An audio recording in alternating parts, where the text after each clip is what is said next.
Bonjour Léo, vous nous suivez à travers le monde sur notre site et également dans la capitale congolaise sur Meted TV. Je vous laisse à présent suivre les journaux. L'actualité, c'est avec Sandrine Shinakawa.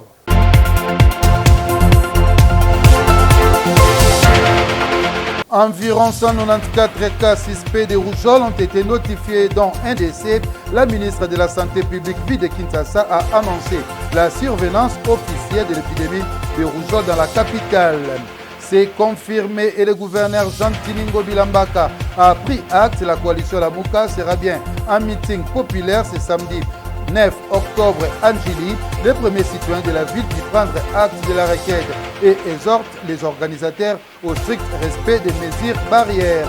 Et malgré différents reports de plénière, le ministre de Petentik n'échappera peut-être pas à un vote sanction des élus du peuple.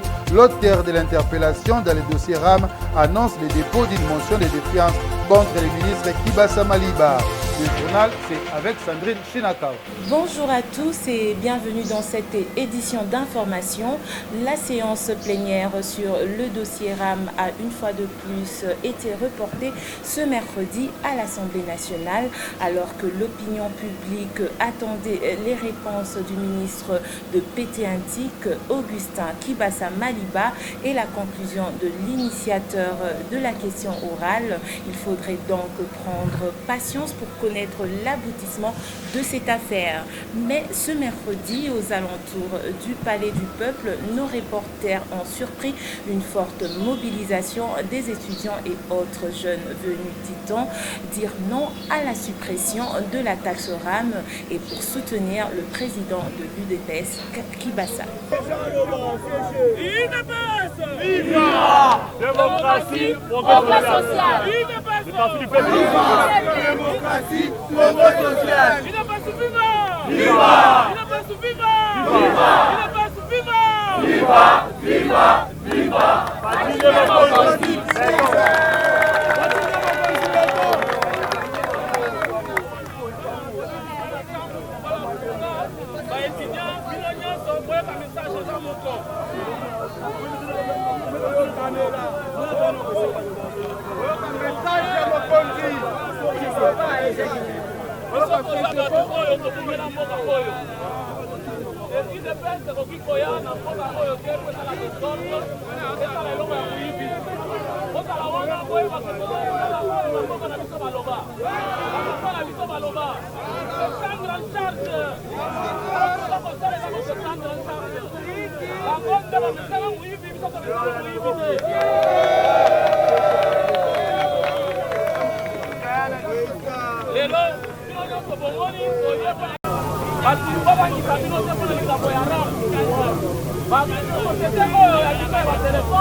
Alors, message à l'élo, on vous donne une rampe sans condition. Message à la vigilance. Et à l'UDPS, Kibasa, on dénonce un acharnement contre le ministre de Pétéantique et président de leur parti, Tony Allo Kabongo de la section UDPS Kibasa, Angola, l'a déclaré à nos reporters. En fait, notre présence en ces lieux veut tout simplement dire que nous sommes derrière notre autorité morale. Nous avons compris que depuis que cette affaire a éclaté des rames, et tellement qu'il y a eu une campagne de diabolisation. Donc il y a ceux qui veulent, il y a des gens que nous avons déjà suspectés qui veulent secouer les fauteuils de notre autorité morale. Le ministre Augustin Kibasa Maliba de Pétentik. En fait, les rames, quelle que soit la mauvaise communication de la chose, il a fallu normalement que toutes ces personnes puissent être derrière le warrior du gouvernement pour l'accompagnement des actions gouvernementales. Les RAM, qui n'est qu'un registre des appareils mobiles, ce n'est pas une taxe, mais ce sont des revenus de prestations de l'ARPTC. Même le ministre, lors de son interpellation, ça c'est le deuxième jour, lors de son interpellation sur la question orale avec débat initié par l'honorable Misser et Claude, en fait, le ministre a voulu répondre à l'appel de Thomas, qu'on appelle en Lingala, comme en Lingala, Thomas. Il a répondu favorablement à cet appel parce que c'est un organe qui est censé contrôler l'organe exécutif qui est le gouvernement, sans complaisance. Mais il a prouvé la légalité de cette redevance, mais les gens n'ont pas vraiment compris en fait, la quintessence de la chose. Et nous insurgeons contre tout un jour parce que nous devons protéger l'image de notre autorité morale a été éternie suite à... Donc on ne peut pas tolérer, on s'insurge. Nous, la jeunesse, nous sommes debout derrière notre autorité morale. On ne peut pas laisser qui que ce soit jouer avec notre ministre et ternir l'image de notre ministre. En tout cas, nous sommes contre ça. Nous sommes contre ça. Ce sont des personnes qu'on doit protéger. Ce sont des personnes que la République doit protéger parce qu'ils travaillent pour l'intérêt commun. Ils ont le sens et l'effet de l'intérêt général. On doit protéger ces genres de personnes. Je pense que vous avez vu, vous avez constaté, même la population, les étudiants sont derrière cette action gouvernementale qui est les rames. C'est ça justement, c'est de ça qu'il s'agit. Malgré différents reports des plénières et les soutiens en dehors de l'hémicycle, le ministre de Pété-Antique n'échappera peut-être pas à un vote sanction des élus du peuple. L'auteur de l'interpellation dans le dossier RAM, le député Claude Missaré, annonce le dépôt d'une motion de défiance contre le ministre Kibassa Maliba. Il affirme avoir déjà recolté plus de 50 signatures, dépassant largement le quota fixé par la loi des 50 signatures justes. Processus de désignation de futurs animateurs de la CENI, l'ambassadeur américain suit de près ce dossier. Après échange avec le président de l'Assemblée nationale, le diplomate américain explique que le souci de son pays est de voir le processus avancer pour enfin avoir le nouveau bureau de la CENI pour des élections équitables et crédibles en 2023. Mike Hammer. Le président de l'Assemblée nationale, l'honorable Mbosso, m'a demandé de venir à faire cette audience pour m'informer de la situation maintenant pour élire le prochain président de la CENI. Il a eu des réunions avec les ambassadeurs de l'Union européenne.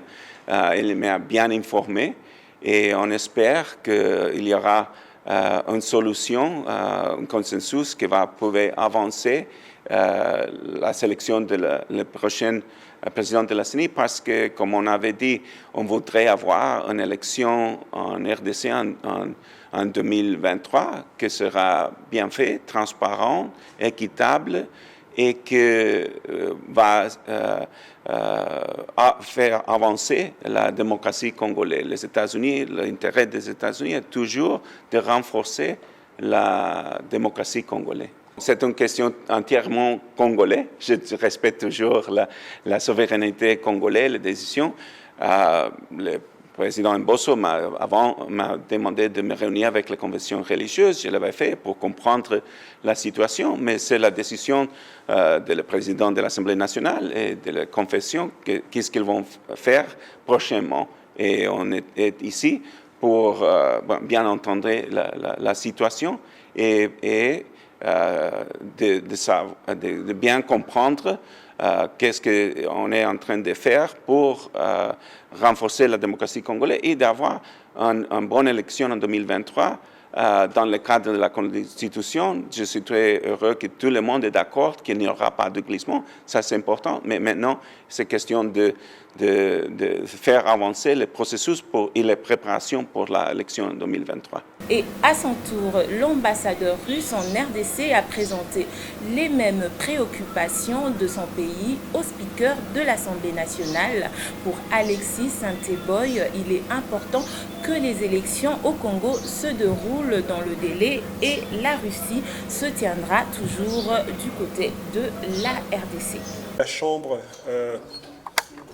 basse du Parlement de la République et bien sûr que la majorité des députés de cette Chambre sont les élus de l'Union sacrée, c'est-à-dire ils représentent presque toutes les couches de la population de votre pays et ils ont le droit de déterminer bien sûr les processus qui sont en cours dans votre pays. Quand on parle de l'apport, notre position est très claire. Nous sommes contre toute ingérence dans les affaires intérieures des pays africains, y compris, bien sûr, la République démocratique du Congo, mais nous sommes prêts à le soutenir, à soutenir notamment votre pays au sein du Conseil de sécurité en ce qui concerne vos choix et vos droits souverains pour déterminer le destin et le futur de votre pays. Monseigneur Ettore Balestrero, représentant du pape François en RDC, était ce mercredi au bureau du travail du président de l'Assemblée nationale. Pour lui, le seul objectif pour lequel l'Église catholique participe au processus électoral, c'est pour donner sa contribution à la démocratie au Congo à travers les élections crédibles et inclusives. Monseigneur Ettore Balestrero. Je suis le nonce apostolique, le représentant du pape François ici en RD Congo. Je suis venu car il m'a appelé. Je le remercie. J'étais heureux d'avoir l'occasion de parler et de partager avec lui. On parlait de plusieurs sujets, parmi lesquels on a parlé aussi de ce processus électoral. Et je lui ai dit que le seul objectif pour lequel l'Église catholique participe au processus électoral, c'est de donner sa contribution à la démocratie en RD Congo, à travers des élections qui soient inclusives, qui soient crédibles et qui soient apaisées en 2023.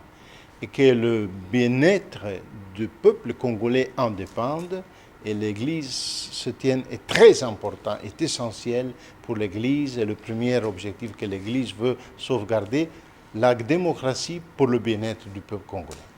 La vision est que l'importance de l'Église, le dialogue et cette consultation, je sens et je suis gré qu'elle est possible et qu'il y a la possibilité de continuer dans ce processus pour avoir un consensus qui soit, disons, la victoire de la démocratie, la victoire, ce consensus, la victoire de l'indépendance, et c'est aussi la raison d'être des confessions religieuses dans la plateforme qui existe précisément pour avoir des positions communes sur des sujets qui sont importants pour le bien-être du pays. Mais s'il y a encore des espaces pour avoir cette union, et on doit prier, on doit travailler parce que le dialogue et le consensus sont toujours gagnants.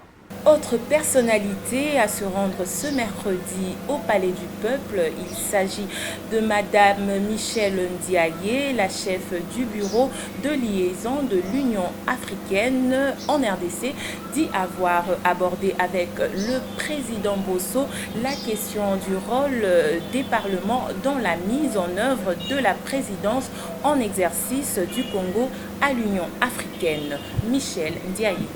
Je suis Madame Michelle Ndiaye, je suis la représentante de l'Union africaine en RDC. D'abord, une visite de courtoisie, c'était important pour moi de le rencontrer et bien sûr d'aborder des sujets d'intérêt commun qui concernent la présidence en exercice, mais aussi le rôle que le Parlement a joué dans la mise en œuvre de cette présidence en exercice. Vous savez qu'il y a énormément d'instruments juridiques de l'Union africaine qui sont d'une importance capitale pour la RDC, mais aussi pour toute l'Afrique. Et nous avons discuté bien sûr de la ratification de ces différents instruments juridiques, mais aussi de l'actualité politique en RDC et en Afrique. Nous avons aussi abordé ce sujet, bien sûr, qui est un sujet important. Nous l'avons abordé, bien sûr, sous l'angle de la prospective et comment nos différents parlements devraient se mettre ensemble pour jouer un grand rôle, pour que le Parlement africain ait un pouvoir législatif. Pour le moment, c'est un pouvoir de conseil.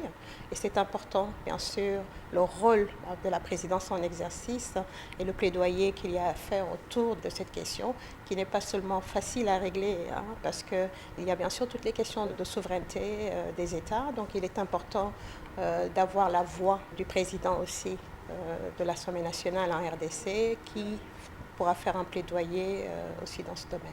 Le président est tout à fait disposé. Bien sûr, c'est un plaidoyer qu'il faut mener. Ce sera un combat de longue haleine pour qu'on y arrive, mais il est important d'avoir un Parlement africain solide et qui délibère au niveau continental, tout en gardant bien sûr les parlements nationaux avec leur force au niveau national et au niveau d'élaboration des lois, mais aussi l'intégration de la domestication des instruments juridiques au niveau continental. Registre justice, Madame Rose Mutombo, ministre de la Justice, sera une fois de plus face aux élus du peuple. Une question d'actualité lui adressée vient d'être déposée au bureau de l'Assemblée nationale. Pour l'auteur de cette démarche, la ministre de la Justice devrait éclairer l'opinion sur les agissements de certains politiques qui alimentent l'insécurité à l'Est. Honorable Bertin Mombondi. Je suis venu pour déposer une question d'actualité adressée à Madame la ministre d'État, ministre de la Justice, en rapport avec les agissements de certains politiques qui seraient en train d'alimenter l'insécurité à l'Est de la République. Ça n'a rien à voir avec le rapport adressé évidemment à l'Assemblée dans le cadre de nos travaux dans la commission défense et sécurité que je préside. Mais ça, c'est dans mes prérogatives de député où je me pose la question. Il ne faut pas oublier qu'à un certain moment, le président de l'Assemblée nationale avait demandé aux députés de quitter les groupes armés. Et il n'y a pas très longtemps, le porte-parole du gouvernement militaire du Nord Kivu venait de dire de manière très claire qu'il y a des rapports concrets qu'on envoie à la hiérarchie. Et je pense qu'il est grand temps que nous puissions savoir de manière très claire quel acte concret Madame la ministre d'État, en tant que gestionnaire du ministère de la Justice, a pris pour essayer de clarifier cette affaire.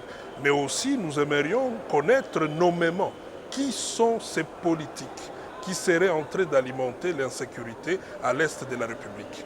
Mais aussi, la question, la dernière d'ailleurs, c'est celle de savoir qu'est-ce que la justice attend pour que nous puissions non seulement identifier tous ces politiques qui seraient en train d'alimenter l'insécurité à l'Est de la République, mais il faudrait aussi que ces derniers soient traduits en justice et subir la rigueur de la loi.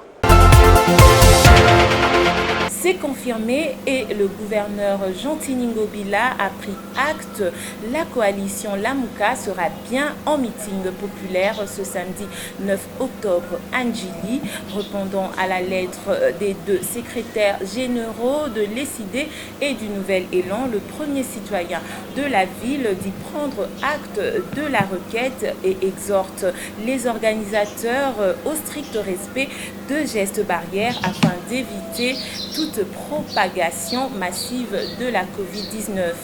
Des instructions claires ont été données au commissaire général de la police nationale congolaise, ville de Kinshasa, ainsi qu'au bourgmestre de la commune de Njili pour prendre des dispositions sécuritaires nécessaires. Et ce mardi 5 octobre, le groupe des jeunes du Nouvel Élan ont fait une descente à l'Unikine pour une mobilisation du meeting de la coalition Lamuka de ce samedi 9 octobre qui se tiendra au terrain Sainte-Thérèse dans la commune de Njili. Le secrétaire général adjoint du Nouvel Élan a fait un petit briefing sur la présentation du parti. Le professeur Jean-Marie Liessé. Alors, le Nouvel Élan, n'est-ce pas? C'est un parti qui est né il n'y a pas très longtemps. Il est né, n'est-ce pas, en 2019. Et aujourd'hui, nous avons pratiquement 2 ans et quelques mois. Mais c'est un parti, comme nous disons, qui a une grande vision pour la République. Raison pour laquelle nous sommes appelés Nouvel Élan. C'est-à-dire que les pays doivent prendre, n'est-ce pas, une nouvelle direction avec une nouvelle dynamique. Quand nous disons nouvel élan, c'est par rapport à la gouvernance actuelle. Alors, je n'ai pas le temps aujourd'hui de revenir ici de bien avec Mozi, tout cas avec le Premier ministre, mais quand vous allez les rencontrer, n'est-ce pas? C'est dans les jours qui viennent. On va avoir une grande cérémonie au cours de laquelle il va parler aux étudiants, aux cadres qui dirigeront les pays d'eux-mêmes. N'est-ce pas? Oui. Oui, Nouvelle-Élan est né en 2019. C'était parti qui s'était planté à 2 ans dans toute la RDC. Pour vous dire que nous avons une très grande vision. Et je peux vous le confirmer, ça c'est trompé, que c'est le seul parti qui en 2 ans a construit des sièges dans toute la République. Des sièges propres au Nouvelle-Élan. C'est quoi ces sièges-là? Ce sont des cadres de réflexion pour nous. Vous voulez diriger le pays demain, mais il faut se préparer aujourd'hui. Se préparer aujourd'hui. Alors, pour se préparer, n'est-ce pas, c'est avoir un cadre de réflexion. Raison pour laquelle, dans les calmes, Nouvelle-Élan va commencer par construire des sièges. Les sièges ayant été acquis. C'est maintenant la phase de l'implantation dans laquelle nous sommes. Une application pour les téléphones Android permettant d'alerter ou signaler les violences des droits de l'homme qui nécessitent de l'aide. C'est le nouveau système de travail de l'Association congolaise pour l'accès à la justice, ACAJ. Par cette méthode, la structure que dirige Maître Georges Kapiamba attend de rapprocher un peu plus de la population dans le besoin d'assistance. 2 ans de travail avec l'ensemble de notre équipe technique. Nous venons officiellement de lancer cette application mobile Android dénommée ACAJ, qui est un outil indispensable pour permettre à tout le monde de pouvoir nous faire parvenir des alertes sur des violations des droits de l'homme ou abus des droits de l'homme. Et donc cet outil va être utilisé par chacun à partir de son téléphone Android, quel que soit l'endroit ou les lieux sur l'étendue du territoire national où il va se retrouver. Il peut les télécharger, mais aussi l'utiliser pour nous faire connaître les abus des droits de l'homme auxquels il participerait. Pour commencer, je m'appelle Darek Eminence Lombela, développeur de l'application ACAJ, mais aussi DG de la compagnie Jet Technology. Pourquoi ça a pris 2 ans? C'est parce que d'abord nous avons procédé dans différentes phases de développement. La première phase d'abord c'est recueillir d'abord les éléments nécessaires pour nous permettre de développer l'application, notamment les fonctionnalités qui doivent être développées, les comprendre et bien le définir, et aussi définir toutes les étapes nécessaires pour arriver à développer chaque fonctionnalité. Donc c'est une procédure qui prend, ce qu'on appelle bien sûr dans notre jargon le Development Life Cycle, qui nous permettent de procéder méthodologiquement, étape par étape, avant d'arriver à un produit fini.